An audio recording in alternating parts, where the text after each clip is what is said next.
Messondo, localité située dans le département d'Union-Ekele, région du centre, est abandonnée à elle-même. Les conditions sociales de ses habitants laissent à désirer. À la misère des populations s'ajoutent les problèmes d'eau et d'électricité. L'insécurité reste un fléau difficile à éradiquer. Il y a des petits bandits qui volent les maisons des mamans.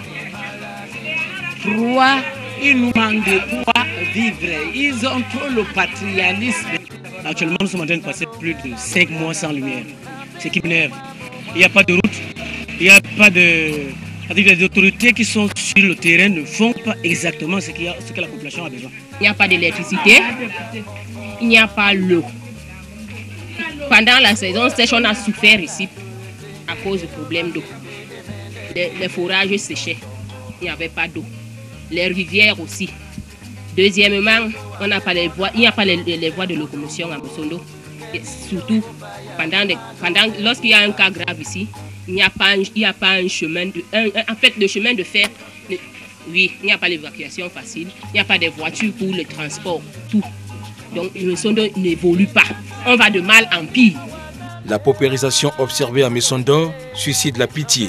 Les grandes victimes des terres de cette localité abandonnée et négligée sont les élèves des lycées et collèges qui n'ont aucune garantie quant à leur succès aux examens. Nous avions un lycée ici qui a un cycle complet. Nous avions un CETIC. Les enfants préparent des examens, les enfants qui sont en classe d'examen. Ils sont dans le noir depuis la rentrée scolaire. Vous attendez à quoi? Quelle réussite Messondo peut avoir? Quel taux de réussite aux examens officiels Messondo peut avoir? C'est différent. Les habitants de Messondo, qui sont pour la plupart des agriculteurs et des commerçants, gagnent leur vie à la sueur de leur front et ont du mal à écouler leurs produits. La précarité des routes et la rareté des véhicules imposent d'attendre l'arrivée du train marchandises. À la gare de Messondo, il faut être patient quand il n'y a pas d'autres alternatives.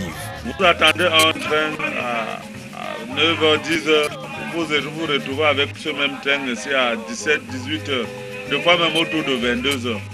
Alors c'est par ce moment que nous acheminons donc nos produits à Douala, deux fois déjà gâtés, déjà en mauvais état de consommation, deux fois nous sommes à la merci des bandits et tout et tout. Donc. Le calvaire des habitants de Messondo n'est plus à démontrer. Les cris des populations sont déviés, sauf en période électorale et pendant les fêtes. Les membres de l'élite locale ont de quoi se mettre à l'aise quand ils arrivent au village. Et avant de regagner leur domicile, donc avant de regagner la ville, ils vont passer dans leur domicile ici au village où ils ont des groupes électrogènes. Ils vont acheter du carburant, alimenter leur domicile, faire ce qu'ils peuvent faire comme petite fête. Le samedi au petit matin, ils reprennent les voitures, ils rentrent. Le message que nous avons à véhiculer, c'est que nous voulons que nos élites qui viennent ici lors des campagnes électorales, puissent voir la situation de notre arrondissement. Parce que le tout, ce n'est pas de venir chercher les voix pour les élections. Mais c'est aussi de se soucier de ces populations qui n'ont pas de quoi manger, qui n'ont même pas ou charger même ne serait-ce que les téléphones portables qui sont aujourd'hui comme des jouets. Donc c'est que nos élites nous viennent en force au village et qu'ils se rendent compte de ce qui se passe au village. Qu'ils n'attendent seulement pas venir ici au moment des élections pour se présenter, donner des maquereaux aux gens pour prendre leur voix.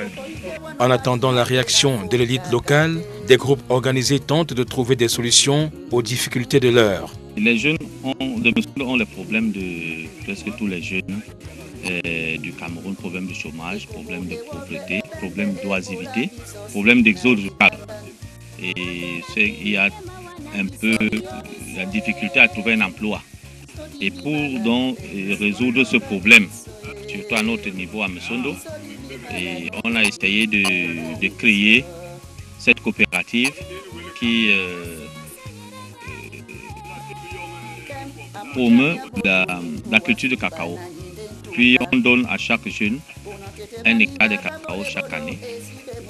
Et voilà le résultat que l'un des jeunes a, je peux dire, transformé en acte.